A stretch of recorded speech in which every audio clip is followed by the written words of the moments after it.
Hello dear student. आज हम बात करने वाले हैं class 10th first flight book से चैप्टर नंबर फर्स्ट की। तो पहला चैप्टर आपका जो है इंग्लिश की फर्स्ट फ्लाइट बुक से, उसका नाम है अ लेटर टू गॉड। बहुत ही अच्छा और इंटरेस्टिंग चैप्टर है। इस चैप्टर को लिखा है जी.एल. फ्यूएंटिस ने। ये पिक्चर आप देख सकते हैं जी.एल. फ्यूएंटिस की है और इनका जो फुल नेम है वो है ग्रेगोरियो लोपेज बाई फ्यूएंटिस। ये एक मैक्सिकन राइटर हैं। The story present the infinite faith of a man to God. और इस स्टोरी में हमें देखने को मिलेगा कि एक व्यक्ति का गॉड पर किस तरह से अनंत बिलीव है। चैप्टर को पढ़ने से पहले एक बिफोर यू रीड हमें दिया गया है, इसको समझ लेते हैं। दे से फेथ कैन मूव माउंटेन। वो कहते हैं कि फेथ जो है वो माउंटेन को भी मूव करा सकता है। और हमने भी बहुत लोगों से सुना होगा कि अगर विश्वास हो तो हम किसी भी इम्पॉसिबल चीज़ को परफॉर्म कर सकते हैं। But what should we put our faith in. But इसके लिए हमें अपने फेथ को किस डायरेक्शन में ले जाना चाहिए, किस डायरेक्शन में लगाना चाहिए। This is the question this story delicately possess. और यही क्वेश्चन है जो इस स्टोरी में हमें देखने को मिलेगा। Lencho is a farmer who writes a letter to God. Lencho जो है वो इस स्टोरी का मेन कैरेक्टर है। वो फार्मर है और करता क्या है, वो एक लेटर लिखता है गॉड को। व्हेन हिज क्रॉप्स आर रिन, जब उसकी क्रॉप्स जो हैं वो बर्बाद हो जाती हैं। Asking for 100 pieces. और वो क्या आस्क करता है उस लेटर में, वो उस लेटर में गॉड से 100 पीसेस की मांग करता है। पीसेस का मतलब यहाँ पर करेंसी से है।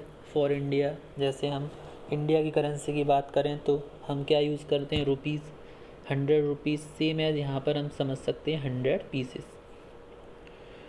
Does Lencho's letter reach God. क्या लेंचो का लेटर गॉड तक पहुँच पाता है। Does God send him the money. क्या गॉड उसे मनी सेंड करते हैं। थिंक वॉट, आप सोच सकते हैं your answer to these question would be. क्या आप सोच सकते हैं कि इन सभी क्वेश्चंस के क्या आंसर हो सकते हैं। And gas how the story continue. और आप ये गैस कर सकते हैं कि किस तरह से ये स्टोरी कंटिन्यू रहेगी, चलेगी। Before you begin to read it, इसे पढ़ने से पहले। तो ये एक छोटा सा बिफोर यू रीड पढ़ने से पहले एक हमें पैराग्राफ दिया गया तो समझने के लिए। अब अपने मेन चैप्टर पर आते हैं और स्टार्ट करते हैं। The house the only one in the entire valley. घर जो पूरी घाटी पर अकेला घर था। Set on the crest of a low hill. और जो कि सबसे ऊंची चोटी के लो हिल पर प्रेजेंट था। फॉर एग्जाम्पल, जैसे आप इस पिक्चर में देख सकते हो कि ये जो घर है वो अकेला घर प्रेजेंट है पूरी चोटी पर, पूरी पहाड़ी पर। क्रेस्ट का मतलब टॉप ऑफ अ हिल, मतलब किसी पहाड़ के टॉप पर। From the height one could see the river and the field. और इस जगह से कोई भी पर्सन हो, कोई भी व्यक्ति हो, इस ऊंचाई से सी द रिवर, वो रिवर को देख सकता है। एंड द फील्ड, और फील्ड को देख सकता है। किस चीज़ के field, of a ripe corn, मक्के के खेत को। राइप कॉर्न का मतलब होता है, राइप का मतलब पका हुआ, कॉर्न का मतलब है मक्के से, तो मक्के के खेत से जो डॉटेड थे विद द फ्लावर, किससे, फ्लावर से घिरे हुए थे, भरे हुए थे। दैट ऑलवेज प्रोमिस्ड, और उनसे क्या बिलीव होता था, क्या महसूस होता था कि वो प्रॉमिस करते थे अ गुड हार्वेस्ट, किसका, एक अच्छी हार्वेस्ट का, अच्छी फसल का। इस पिक्चर में आप देख सकते हो यही है राइप कॉर्न, इन्हें बोलते हैं राइप कॉर्न। ये मक्का, अगर हिंदी बोला जाए तो हम कह सकते हैं मक्का।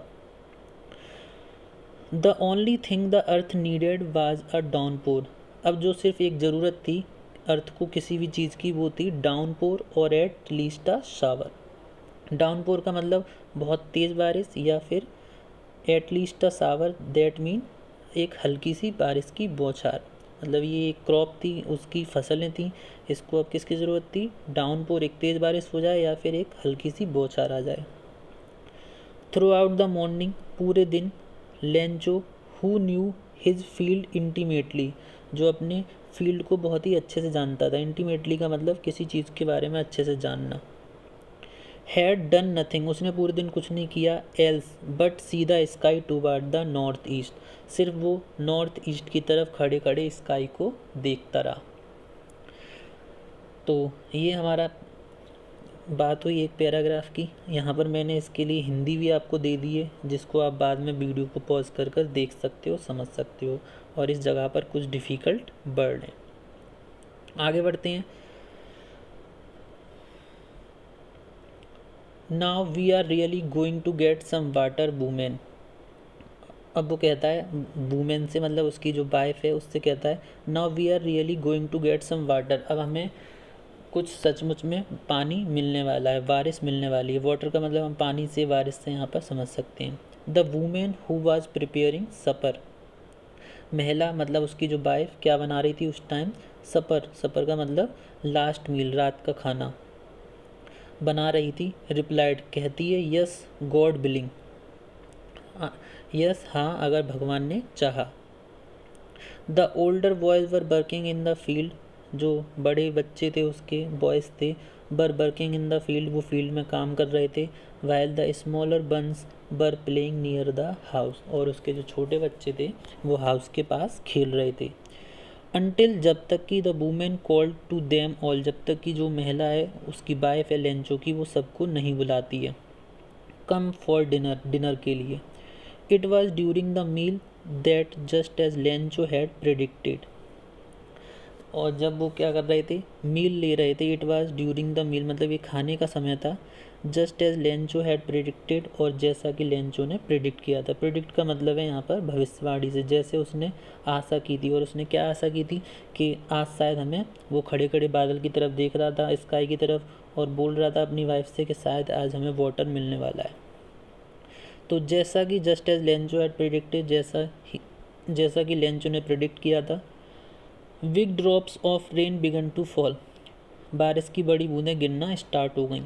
इन the north east huge mountain of cloud could be seen. North east direction से बड़ी बड़ी mountain of cloud could be seen approaching, बादल आते हुए दिखाई दे रहे थे। The air was fresh and sweet, और हवा जो थी वो बहुत ही फ्रेश और स्वीट हो गई थी। तो बारिश स्टार्ट हो गई थी। लेंचो ने जिस तरह से सोचा था, अपनी वाइफ से कहा था कि आज बादल अच्छे हैं, बस बारिश हो जाए तो हमारी क्रॉप भी अच्छी हो जाएगी। इस वाले पैराग्राफ की भी यहाँ पर हमने हिंदी दे दी है, आपको पढ़ सकते हो, आप रोक कर पॉज कर कर समझ सकते हो आराम से। आगे देखते हैं। The man went out for no other reason. अब जैसे ही बारिश स्टार्ट हो गई थी तो the man went out for no other reason. अब जो लेंचो था, आदमी जो था, वो बिना किसी रीज़न के बाहर चला गया। Then to have the pleasure of feeling the rain on his body, अपनी बॉडी पर रेन के प्लेजर को, इन्जॉयमेंट को फील करने के लिए। मोस्टली होता है, हम सभी भी अगर बारिश होती है, पहली बारिश, तो हम उसमें भीगने चले जाते हैं, छोटे छोटे बच्चे भीगने चले जाते हैं। तो ऐसे ही लेंचो का मन खुश होने लगा था, तो वो बारिश को अपनी बॉडी पर फील करने के लिए बाहर चला गया। एंड वैन ही रिटर्न, और जैसे ही वह लौटा, ही एक्सक्लेम्ड, तो वह आश्चर्य हो गया। एक्सक्लेम्ड का मतलब एकदम आश्चर्य हो गया। These are not rain drops falling from the sky. और वो उसने कहा कि ये रेन ड्रॉप्स नहीं है जो स्काई से गिर रही हैं, ये सिर्फ रेन ड्रॉप्स नहीं है जो स्काई से गिर रही हैं, दे आर न्यू कॉइन्स, ये नए कॉइन्स हैं। The big drops are 10 cent, जो बड़ी वाली ड्रॉप्स हैं बारिश की, वो 10 के सिक्के हैं। And the little ones are 5, और जो छोटे सिक्के हैं वो 5 के। तो आप इस पिक्चर में देख सकते हो किस तरह से वो भीग रहा होगा, इमेजिन कर सकते हो। फिर उसने कहा कि जो ये बारिश की बूंदें हैं, ये ड्रॉप्स नहीं हैं, ये क्या हैं, जो बड़ी वाली ड्रॉप्स हैं वो 10 सेंट हैं। 10 सेंट का मतलब 10 रुपये समझ सकते हैं, और जो छोटी वाली ड्रॉप्स हैं वो 5 रुपये हैं। अब किस तरह से हैं, तो उसका ये जो अंदाज़ा था वो अपनी फसल को लेकर था। मतलब बारिश होगी तो उसकी फसल अच्छी होगी, फसल अच्छी होगी तो वो उसे बाद में सेल कर कर अर्निंग कर सकता है, उसे पैसे के फॉर्म में ये सब चीज़ें दोबारा मिलेंगी। तो इसलिए उसने ड्रॉप्स को 10 सेंट और 5 सेंट से कंपेयर किया है।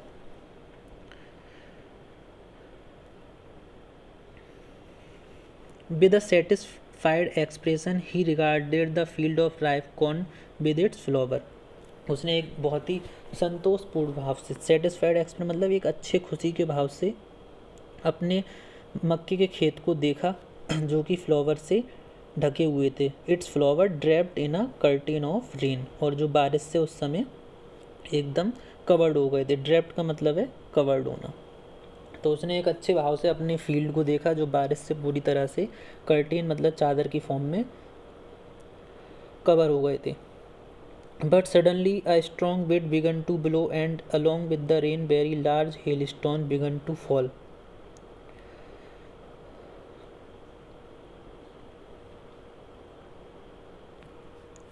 But suddenly a strong wind begin, but अचानक से क्या हुआ, एकदम से बहुत तेज़ हवा चलने लगी।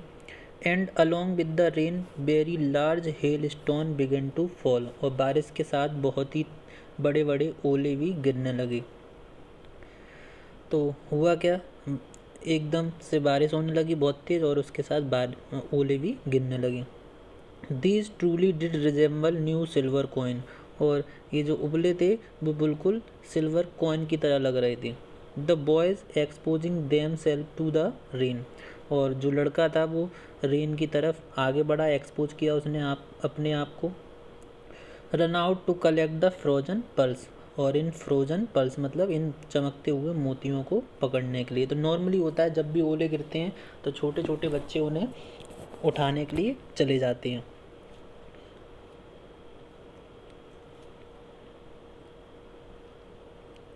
It's really getting bad now, अब ये बहुत ही बुरा होने वाला था। एक्सक्लेम द मेन, और ये मेन ने कहा, आदमी ने कहा लेंचो ने, कि अब ये वास्तव में बुरा होने वाला है।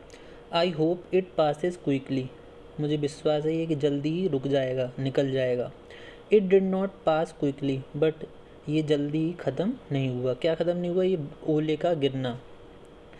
For an hour the hell rain on the house, एक घंटे तक लगातार हेल रेन जो ओले थे वो घर पर गिरते रहे। द गार्डन में गिरते रहे, उसके खेत में। द हिल साइड पहाड़ों पर गिरते रहे। द कॉर्नफील्ड उसके मक्के खेत में गिरते रहे। ऑन द होल वैली, और पूरी घाटी पर गिरते रहे। द फील्ड वॉज वाइट, और जो उसके फील्ड थे वो पूरी तरह से वाइट हो चुके थे। As if covered with salt, ऐसा लगता था मानो जैसे कि वो नमक से भर दिए गए हों या नमक से कवर हो गए हों।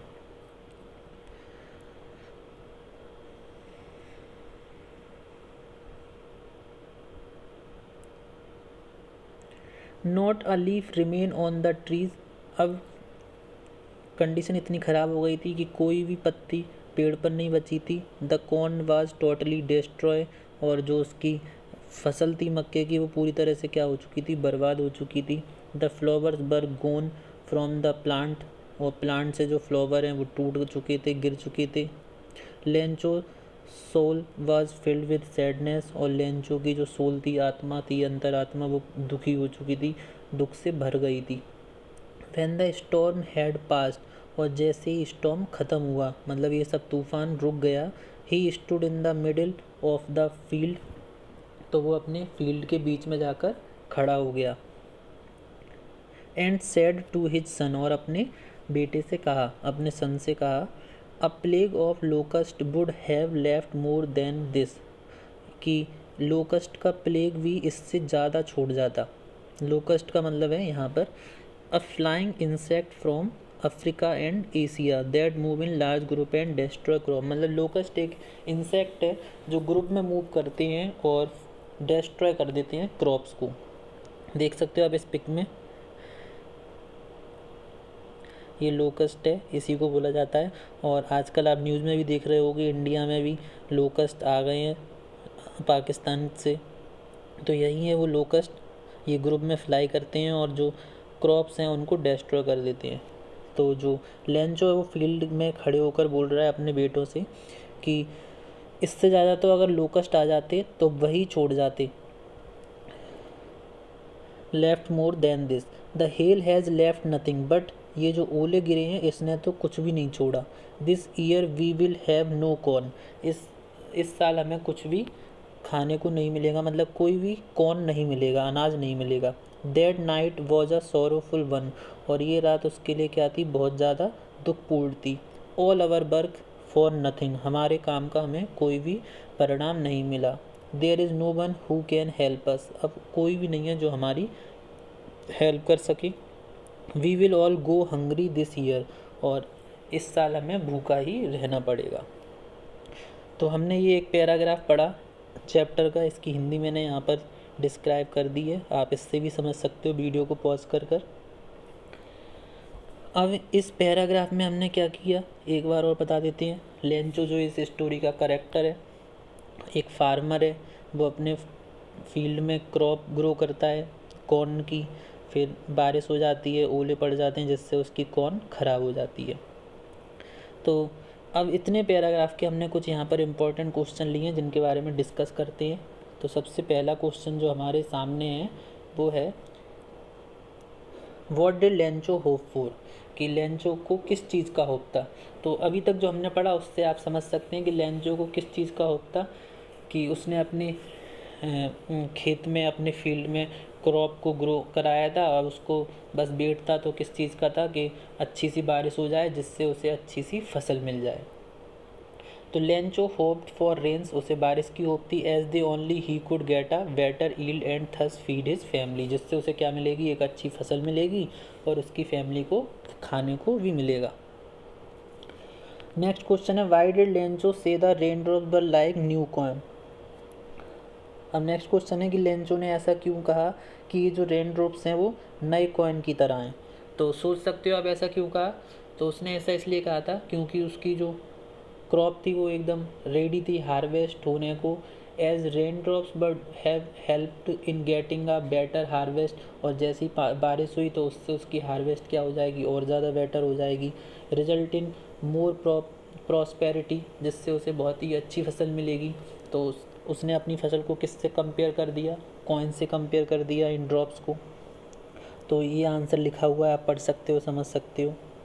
Lencho's crop were ready for harvest as raindrops would have helped in getting a better harvest, resulting in more prosperity, so Lencho compared them with new coins. Next question है how did the rain change, जो rain थी बारिश थी वो किस तरह से change हो गई। What happen to Lencho field, और लेंचो के फील्ड के साथ क्या हुआ। तो बारिश धीरे धीरे ओले में बदल गई और जिससे उसकी पूरी फसल जो थी वो क्या हो गई, ख़त्म हो गई, नष्ट हो गई। The rain was pouring down, मतलब बारिश बहुत तेज़ हो गई, बट सडनली अचानक आई strong wind begin to blow, बारिश के साथ बहुत तेज़ हवा चलने लगी। Followed by devastating hail storm, और उसके साथ क्या गिरने लगे, बहुत बड़े बड़े नष्ट कर देने वाले ओले गिरने लगे। All the crops in Lencho field were destroy, जिससे उसकी पूरी क्रॉप क्या हो गई, ख़राब हो गई। नेक्स्ट क्वेश्चन है what were Lencho's feeling when the hell stop, और जब ओले रुक गए थे तो लेंचो की क्या फीलिंग थी। तो ये भी हमने पढ़ा था अभी, जैसे ही ओले गिरना रुक गए थे, Lencho heart was filled with sadness, उसका जो हृदय था वो दुख हो गया था, दुख से भर गया था। ही वॉज कम्प्लीटली सैटर्ड, वो पूरी तरह से टूट गया था।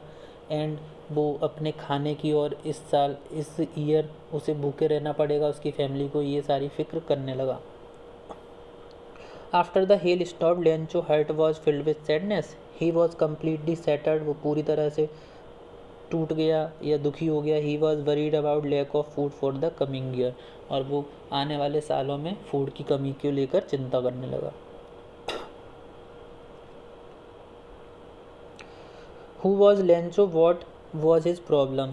नेक्स्ट क्वेश्चन है कि लेंचो कौन था और उसकी प्रॉब्लम क्या थी। तो लेंचो हम जानते हैं फार्मर था, Lencho was a farmer who use to cultivate corn, जो फसल ग्रो करता था मक्के की। वन डे, एक दिन, इन अ हैवी रेनफॉल, बहुत तेज बारिश हुई, with snowfall too, Lencho has lost all of his corn which he has cultivate in his corn field, मतलब उसने अपनी सारी फसल को, कॉर्न्स को नष्ट पाया जो उसने अपने खेत में ग्रो की थी। तो ये 5 क्वेश्चन को हमने पहले पैराग्राफ से डिस्कस किया है। आई होप कि आपको अच्छे से समझ में आया होगा। नेक्स्ट एपिसोड देखने के लिए आप चैनल को सब्सक्राइब कर सकते हैं, कमेंट कर सकते हैं, शेयर कर सकते हैं। जल्दी मिलेंगे नेक्स्ट एपिसोड में, और भी अच्छे तरीके से समझेंगे चीज़ों को, और चैप्टर के बारे में तो डिस्कस करेंगे ही, साथ में यहाँ पर हम पैसेज को भी डिस्कस करेंगे chapter wise. Thank you student.